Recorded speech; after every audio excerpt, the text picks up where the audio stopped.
专辑奖，得奖的是曾雅君，恭喜！虽然我创作了10年才发行了自己的首张专辑，但是我一直觉得我是一个很幸运、很幸福的人，因为我有很棒的家人，尤其是我的爸爸妈妈。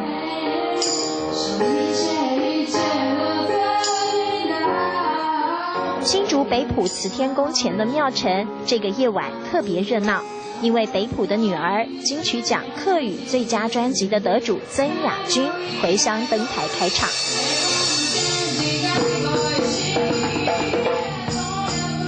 尽管滂沱大雨，简单的棚架里却是满满人潮，乡亲排排坐，还有外地的歌迷热情相挺。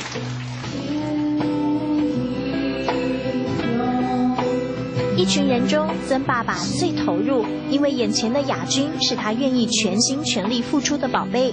开小药房1分1毫攒钱，但是给雅君出专辑上百万，曾爸爸可没半点犹豫。我们本来是不是很富裕的家境啊，就是说没关系啦，既然生了这样的女儿哈，我们也认了啊，就尽量跟她做啊，就是钱给她开嘛，就前后开了差不多100-200万有了，那就拿下这个21届的金曲奖，我们是觉得是值得，一定超值得的啊。得到父母全力支持，再加上北埔单纯又丰富的人文养分，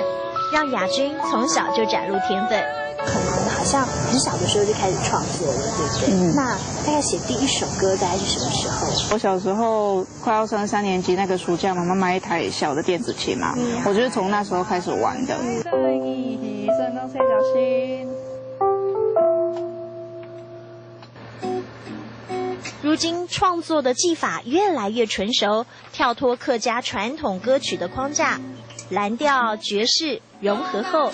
雅君的客家音符已经有海外粉丝深受感动。去年的12月底的时候出的嘛，就好几天都卖不到1张。很奇妙的是，有马来西亚跟日本的歌迷跟我买唱片，对他们，我觉得他们很棒，就是运费比 CD 还贵，他们还愿意买。新竹北埔，曾雅君的故乡，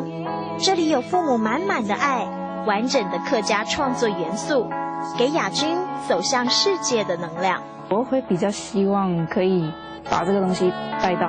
国外。